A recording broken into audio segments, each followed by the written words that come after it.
En cuanto escuchó la frase, el silencio se rompió como cristal en el exclusivo restaurante Casa Villarreal de Polanco. «¡Quítate, viejo apestoso!». Alejandro Mendoza, un joven de 28 años con traje a medida y reloj de oro suizo, empujó con desprecio al anciano desaliñado que acababa de entrar, sin sospechar que estaba humillando al hombre que le había dado la vida. El murmullo de las copas se detuvo, las risas se congelaron por un instante y después vinieron carcajadas estruendosas. Nadie sabía que esa escena cambiaría para siempre el destino de una de las familias más ricas de México.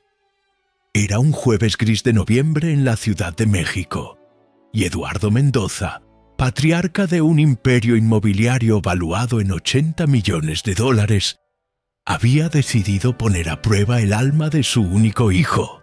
A los 72 años, aquel hombre que había iniciado vendiendo tortas de milanesa en un carrito en el Valle de Chalco, ahora temblaba al ver en qué se había convertido Alejandro, un heredero arrogante, sin compasión, incapaz de valorar la dignidad humana. Eduardo conocía cada rincón del restaurante.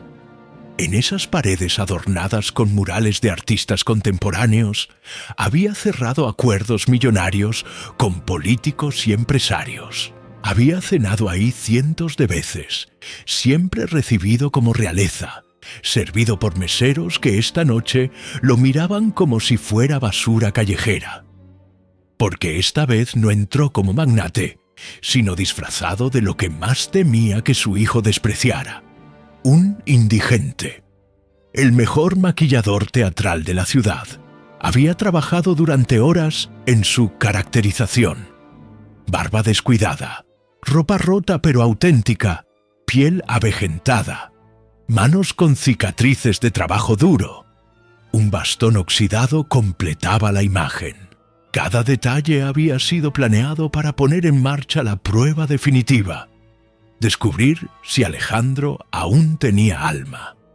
«Miren esto, carnales», dijo Alejandro levantándose de su mesa, donde bebía tequila don Julio con sus amigos Sebastián Villalobos y Nicolás Herrera, herederos también de fortunas que nunca trabajaron. Los tres, todos rondando los 30 años, estallaron en carcajadas que resonaban en el elegante salón como truenos en plena tormenta. Sebastián, hijo de un naviero colombiano que había comprado media flota en Veracruz, golpeó la mesa haciendo que tintinearan las copas de cristal de Bohemia. «No manches, güey, ¿dónde encuentras estos personajes? Parece que tienes un radar para jalar escoria humana», gritó mientras brindaba. Nicolás, heredero de una cadena de gimnasios en Santa Fe, ya tenía el celular en la mano, transmitiendo en vivo a sus seguidores. «Raza, esto está buenísimo. Un loquito se metió al Villarreal pensando que es comedor comunitario. Like y compartan porque lo vamos a reventar». Eduardo sintió cada risa como una cuchillada. Aquel hombre que había levantado una fortuna vendiendo tortas afuera del Metro Zócalo, que había soportado insultos de policías y burlas de clientes, ahora soportaba la crueldad de su propio hijo convertido en verdugo. Alejandro, con voz de actor de telenovela barata, gritó: «¡Oiga, abuelo! El asilo queda en Iztapalapa, junto al Panteón. ¿No se equivocó de lugar?». El restaurante entero se sacudió en carcajadas. Los comensales, empresarios, políticos, artistas de moda, miraban entre el morbo y la incomodidad.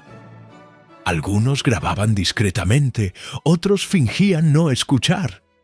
Nadie se atrevía a enfrentar a los jóvenes millonarios.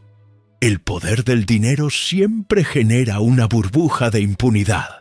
Valeria Castillo, novia de Alejandro, modelo de Instagram con más de 500.000 de seguidores, susurró incómoda: «Ya, amor, bájale tantito». Pero su voz se perdió entre las risas. Estaba ahí por los viajes, las bolsas de diseñador y la vida lujosa. No iba a arriesgar su estatus por un viejo que parecía sacado de la Alameda Central. «Un agua, por favor», murmuró Eduardo en su papel de anciano perdido, con la voz temblorosa. Alejandro se levantó teatralmente. «¿Agua? ¿Crees que esto es la Cruz Roja, abuelito? Aquí cada vaso cuesta más que tu pensión miserable. ¡Salud por el viejito!». Sebastián levantó su copa de champán francés y aplaudió como si fuera espectáculo de stand-up. Nicolás narraba para su público digital. «Ya tenemos 50.000 conectados. Un abuelito perdido en Polanco. Esto es oro puro».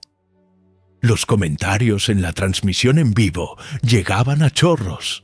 Risas, emojis, insultos. «Que lo corran, que le avienten limosna. ¡Qué oso ese señor!». Eduardo sintió el corazón romperse. Había enfrentado humillaciones cuando era pobre, pero nunca pensó que su hijo lideraría una masacre pública contra él. Alejandro sacó un billete de 1.000 pesos de su cartera Louis Vuitton y lo arrojó al suelo frente al viejo. «Órale, cómprate unas garnachas y lárgate de aquí. No manches la vista de la gente importante». El billete cayó lentamente sobre el mármol importado, como sentencia de muerte a su paternidad. Eduardo se agachó con dolor real. Recogió el dinero con manos que ya temblaban, no por la actuación, sino por el peso del desengaño. Lo dobló con calma y murmuró: «Dios lo bendiga, joven, a usted y a su familia». Por un instante fugaz, Alejandro lo miró a los ojos y algo se encendió en su memoria. Pero el destello desapareció de inmediato. «Ya váyase, viejo, aquí no es su lugar», gritó señalando la puerta.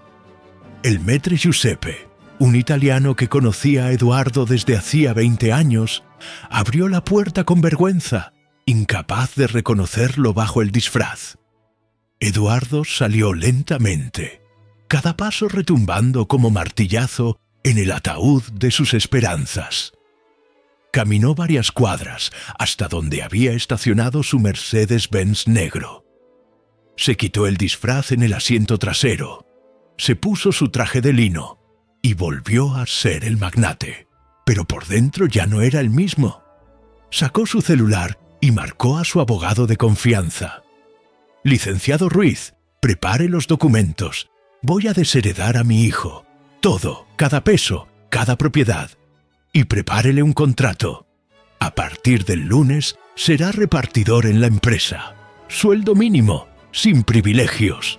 Que aprenda lo que es trabajar». El abogado tragó saliva. «¿Estás seguro, don Eduardo? Estamos hablando de 80 millones de dólares y de su único hijo. Alejandro murió para mí esta noche, licenciado. Lo que queda es un extraño cruel que lleva mi apellido. Prepare todo. Mañana quiero firmar».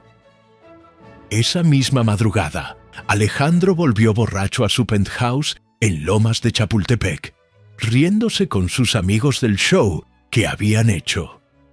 No tenía idea de que mientras dormía, su vida estaba siendo destruida con la misma frialdad con la que él había destruido la dignidad de un anciano en público. La mañana siguiente, despertó con una resaca brutal. Fue directo al despacho de su padre en Paseo de la Reforma, un piso entero de lujo, con ventanales que miraban hacia la glorieta del Ángel. Sobre la mesa de caoba lo esperaban una montaña de documentos legales. «¿Qué significa esto, papá?», gritó tirando los papeles. Eduardo, sentado en su sillón de cuero, con mirada de acero, respondió: «Significa que estás desheredado. Cada peso se va a una fundación para ancianos abandonados. Y tú, Alejandro, empezarás a repartir comida en bicicleta por las calles que nunca has querido pisar». Alejandro rió nervioso, pensando que era una broma. «Papá, No manches, yo tengo un MBA de Harvard. Conduzco un Ferrari. Soy tu único hijo. Eduardo se levantó despacio, miró por la ventana y murmuró: la sangre no significa nada cuando el alma está podrida. El lunes a las 6 de la mañana, uniforme y bicicleta. Esa será tu nueva vida. Alejandro sintió un vacío recorrerle el cuerpo. Por primera vez en su vida, tuvo miedo real. El lunes, antes de que saliera el sol, Alejandro llegó con cara de muerto al almacén de Deliveries Mendoza, una nave industrial en Iztapalapa donde 6 repartidores ya estaban listos con sus mochilas térmicas. El aire olía a café instantáneo barato y grasa de bicicletas viejas. Alejandro, acostumbrado a gimnasios de lujo con vestidores privados, se quedó paralizado frente al cuarto colectivo donde 30 hombres se cambiaban al mismo tiempo entre lockers oxidados. ¡Despierta, princesita!, gritó Marcos Silva, supervisor de 45 años, bigote espeso y mirada burlona. Tu carroza dorada ya te espera afuera. Los demás repartidores soltaron carcajadas. Todos sabían quién era Alejandro y disfrutaban viéndolo caer del pedestal. Juan, un repartidor con manos llenas de callos, le aventó un uniforme amarillo talla M. «¡Órale, pijo! ¡Ponte esto! A ver si no te da alergia el sudor de trabajador». Alejandro, temblando de coraje, se lo puso. Cuando se miró en el espejo rayado, el golpe fue brutal. Ya no era el hijo mimado que bebía champán en Polanco. Ahora parecía un empleado más, invisible, uno de los miles que pedaleaban por la ciudad, bajo sol y lluvia para sobrevivir. El primer día fue un infierno. Le asignaron una bicicleta pesada, sin cambios, con frenos desgastados. La primera entrega era en Valle de Chalco. El GPS lo mandó por calles que nunca había pisado, llenas de baches, grafitis y perros callejeros. Llegó sudando, empapado, después de 40 minutos. Subió 5 pisos cargando la mochila de pizzas. La clienta abrió la puerta y le soltó: 1 hora por una pizza fría, ¡qué inútil! Le cerró sin dejar propina. Alejandro se quedó en el pasillo jadeando, con el orgullo hecho trizas. Al mediodía cayó un aguacero típico de la ciudad. El uniforme se le pegó al cuerpo. La mochila goteaba. La bici resbalaba en los charcos. Se refugió bajo una marquesina, pero otros repartidores lo señalaron. «¡Miren al Junior! Primera lluvia y ya se rinde». En este oficio, llueva o truene, las entregas no paran. A las 6 de la tarde volvió al almacén hecho polvo. Solo había completado 18 entregas, 22 menos de la meta mínima. Marcos lo esperaba con una sonrisa cruel. «Eres tan inútil que ni para repartidor sirves. Mañana mínimo 25 o te descuento del miserable sueldo». Alejandro tragó saliva, sintiendo por primera vez lo que era que alguien tuviera poder real sobre él. Esa noche llegó a su nuevo departamento en Iztapalapa. 50 metros cuadrados, sin ascensor, muebles de segunda mano. Abrió la nevera vacía y recordó que no sabía cocinar. Terminó comiendo pan duro con margarina. Se tiró en la cama individual, mirando el techo manchado de humedad. Por primera vez en su vida, sintió lo que era el agotamiento físico. Las manos llenas de ampollas, el cuerpo molido. Entendió lo que millones vivían diario, lo que él había despreciado tantas veces desde la comodidad de su penthouse. Los días siguientes no fueron mejores. Se perdió varias veces en colonias donde ni el Uber entraba.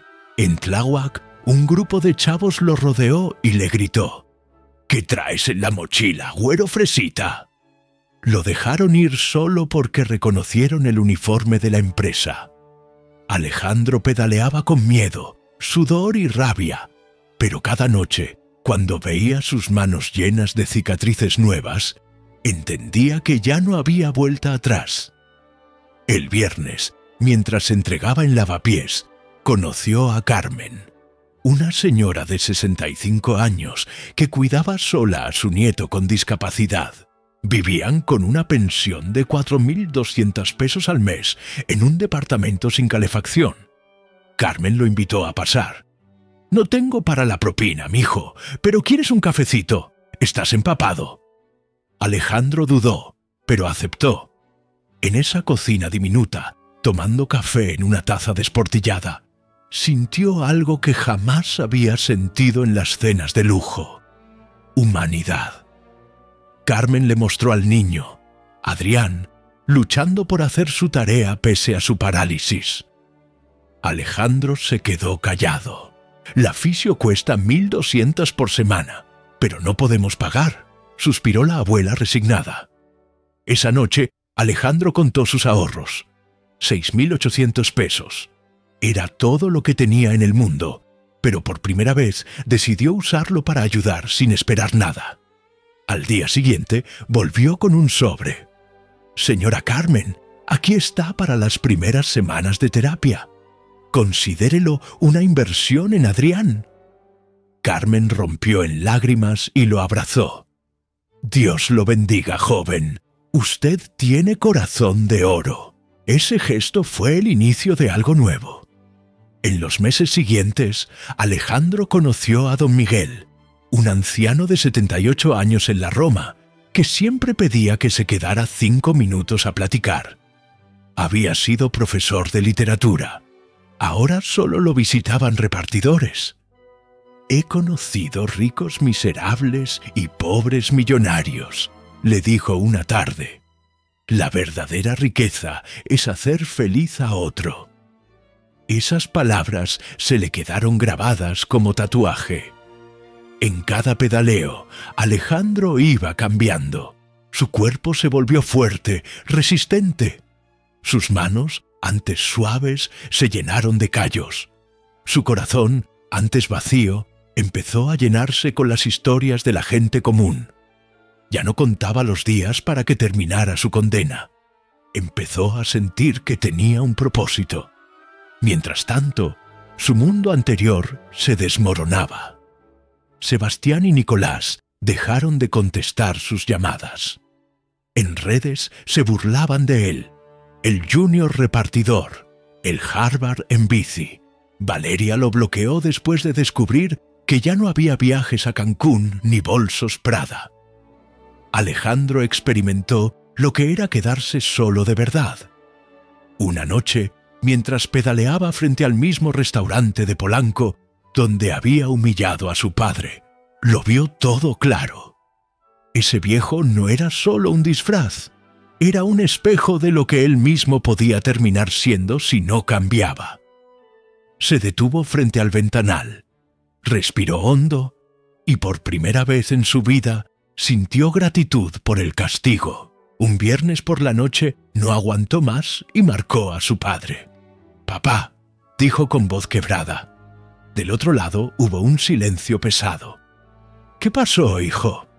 Alejandro tragó saliva. «Quiero agradecerte por salvar mi alma, por no dejar que me convirtiera en un monstruo, por amarme lo suficiente para destruir mi vida cómoda y obligarme a encontrar mi humanidad». Eduardo, con lágrimas en los ojos, apenas pudo decir: «¿Estás bien?» Alejandro respondió: «Estoy mejor que nunca. Descubrí algo que no se compra con dinero: la satisfacción de servir. Gracias, papá». Esa noche hablaron más de 1 hora. Alejandro le contó de Carmen, de Adrián, de don Miguel. Eduardo escuchaba incrédulo, sintiendo que por fin veía al hijo que siempre soñó. Cuando colgó, decidió algo. El test aún no había terminado, pero su hijo ya había dado el primer paso hacia la redención. El tiempo siguió corriendo, y para sorpresa de todos, Alejandro ya no contaba los días para que acabara su condena.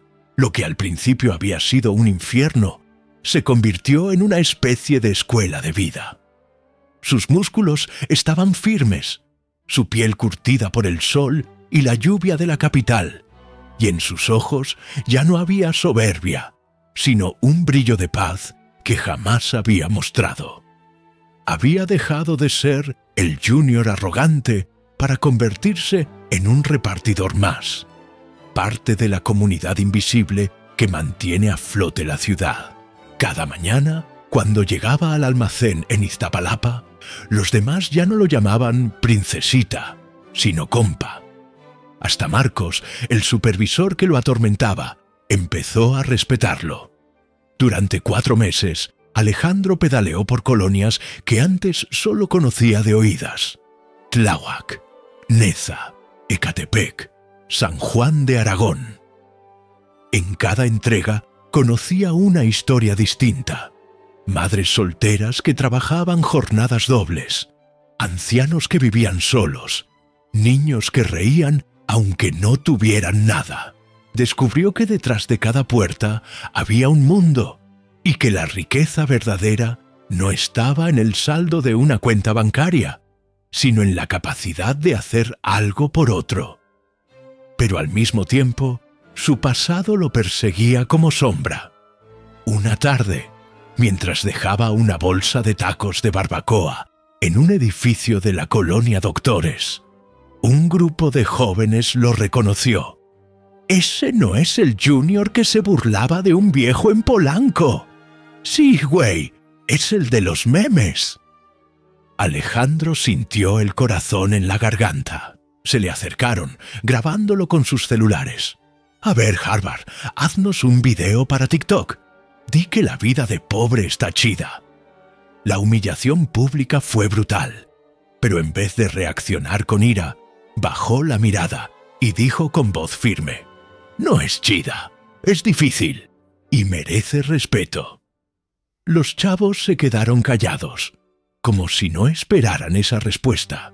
Esa noche, ese clip se viralizó, pero por primera vez los comentarios eran diferentes. «Se ve que ya cambió. Respeto para el junior. Mínimo está aguantando vara». Mientras tanto, Eduardo Mendoza observaba todo en silencio.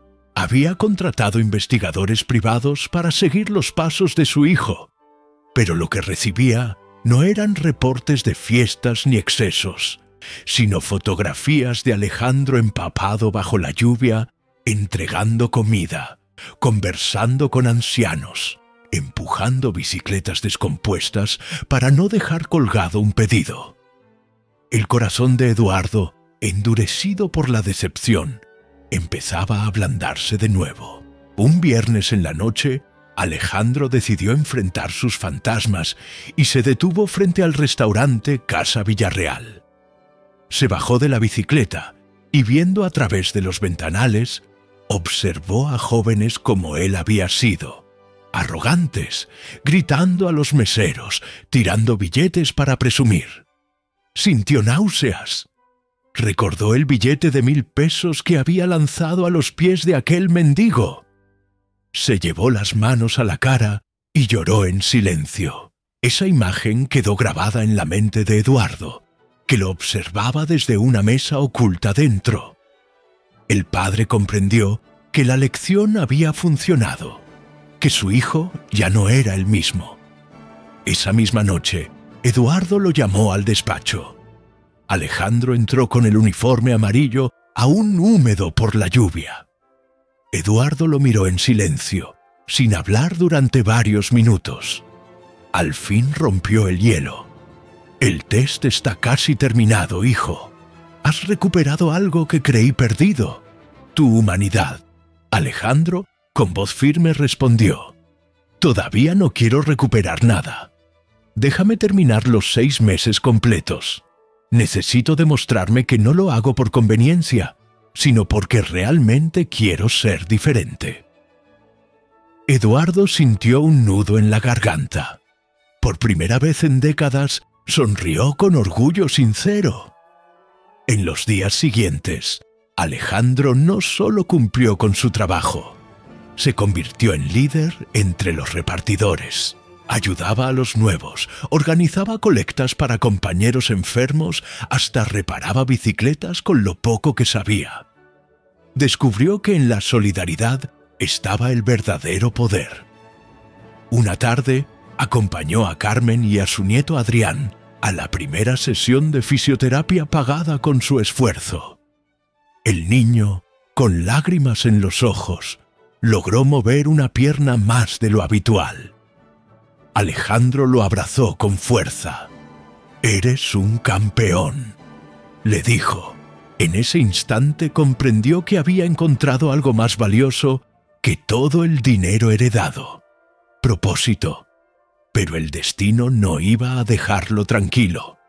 En redes sociales, el video del Junior repartidor explotó con millones de vistas. Los periódicos lo retomaron. Heredero de imperio inmobiliario, ahora en bici. Los mismos empresarios que antes lo adulaban comenzaron a burlarse. En una reunión privada, Sebastián y Nicolás, sus antiguos amigos, comentaban entre carcajadas: «¿Viste al güey? ¡Pobre pendejo! De Harvard a entregar pizzas en la Doctores». Pero mientras ellos se reían, un sector de la sociedad veía en Alejandro un ejemplo de cambio. Jóvenes empezaban a escribirle: «Si tú pudiste, yo también puedo dejar de ser un ojete». Sin proponérselo, se convirtió en símbolo de redención. Un día, mientras entregaba en la colonia Guerrero, un grupo de periodistas lo interceptó. «Alejandro, ¿es cierto que su padre lo desheredó? ¿Qué se siente pasar de Ferrari a bicicleta?». Alejandro, en vez de huir, levantó la voz. «Se siente duro, pero también se siente justo. No valía nada como persona. Hoy estoy aprendiendo lo que es ser humano». Esa frase recorrió noticieros y redes.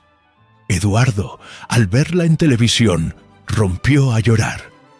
Era la confirmación de que su hijo había renacido. El 5.º mes de trabajo fue el más duro. Alejandro enfermó de bronquitis por la lluvia, perdió peso, tuvo fiebre alta, pero nunca dejó de cumplir. «Si no entrego yo, alguien no cena», repetía. Sus compañeros lo empezaron a llamar el Junior de corazón grande. Incluso Marcos, el supervisor, un día le dio una palmada en la espalda. «Cuando llegaste pensé que ibas a durar 3 días.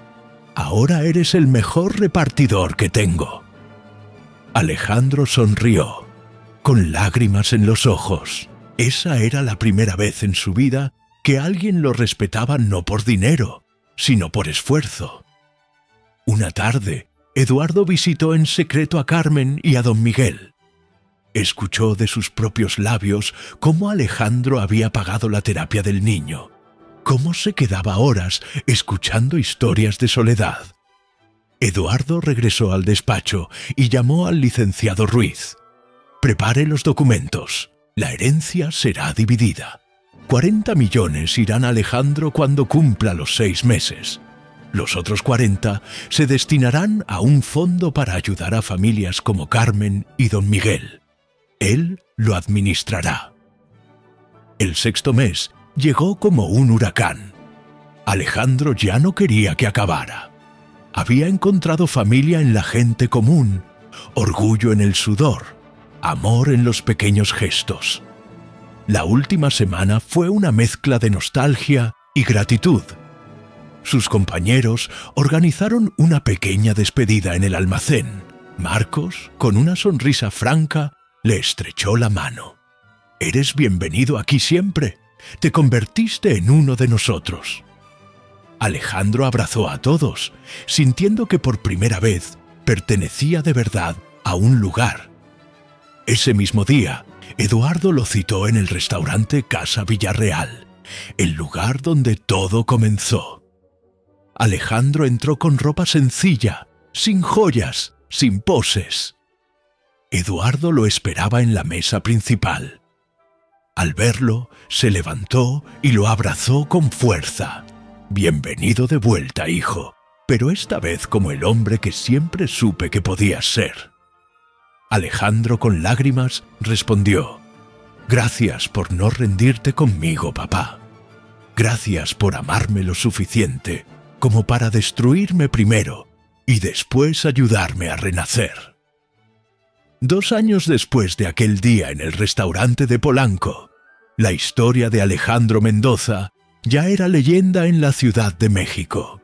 El joven que una vez había gritado: «¡Quítate, viejo apestoso!», se había transformado en un hombre completamente distinto.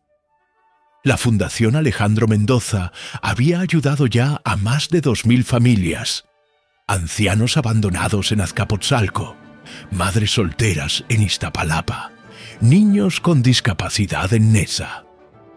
El imperio inmobiliario seguía funcionando, pero ahora una gran parte de sus ganancias se destinaban a programas de vivienda social y refugios para adultos mayores.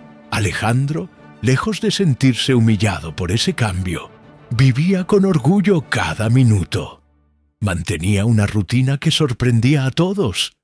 De lunes a jueves dirigía la fundación y la empresa, y los viernes se subía a la bicicleta con uniforme amarillo para repartir comida como voluntario. «Es para no olvidar de dónde vengo y a quién debo servir», decía cada vez que algún periodista lo cuestionaba. Esa decisión lo convirtió en un símbolo de humildad y transformación. Eduardo, su padre, lo observaba con un amor renovado. Ya no veía a un heredero arrogante, sino al hombre que siempre soñó criar. Y aunque en su corazón todavía dolía la herida de aquella noche en el restaurante, también sabía que había valido la pena arriesgarlo todo para salvar el alma de su hijo. Si no lo hubiera hecho, hoy tendría un millonario más, vacío, cruel y sin propósito. «Prefiero haber creado a un hombre de verdad», solía decir en entrevistas, pero el camino no estuvo libre de desafíos. Sebastián y Nicolás, los antiguos amigos de Alejandro, intentaron ridiculizarlo en redes cuando vieron que la fama ahora estaba de su lado. Crearon videos burlándose, llamándolo Junior Arrepentido y el Santo Repartidor. Pero lejos de afectarlo, cada burla se convertía en combustible. «Yo sé lo que fui, sé lo que hice mal, pero también sé lo que soy ahora», respondió Alejandro en una conferencia. Ese video alcanzó millones de vistas y lo convirtió en una inspiración no solo en México, sino en toda Latinoamérica. Una tarde de diciembre, Alejandro regresó al mismo restaurante Casa Villarreal, esta vez acompañado de Carmen, Adrián y don Miguel. El lugar estaba lleno, pero cuando lo vieron entrar, los meseros que antes lo habían tratado con desprecio se apresuraron a recibirlo. No llegaba como arrogante, sino como alguien que había ganado respeto genuino.